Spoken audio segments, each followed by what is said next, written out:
ఈ చెడు ఉండగానే మంచి అనేది ఎప్పుడు కూడా జరగదు.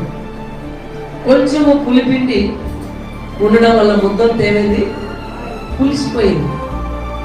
కొంచెం పులిపిండి చాలా మంచిది, కానీ కొంచెం చెడు ఉండిపోయింది, అయినప్పటికీ ప్రయోజనం లేదు. పాత్ర అంతా బాగానే ఉంది, కానీ ఒక్క చోటనే మురికి ఉంది. ఒక్క చోటనే పాత్ర చాలా బాగుంది, ఒక్క చోట కొంచెం మురికింది. పాలు పోసారు, విరిగిపోయింది. ఎన్ని పెద్ద చాలా పాలు పోసారు, 20 లీటర్ల పాలు పోసినా కానీ ఏమైతే ఇరిగిపోతాయి, పాడైపోతాయి. ఎందుకు? కొంచెం ఉన్నది. జ్ఞాపకం చేసుకోండి. కంప్లీట్ గా ఎప్పుడైతే మనం మారాలని ఒక ఆలోచన కలిగి ఉంటామో, మన హృదయంలో ఎప్పుడైతే అలాంటి ఆలోచన కలిగి ఉంటాం, వెంటనే పరిశుద్ధాత్మ దేవుడు మనల్ని బలపరచడానికి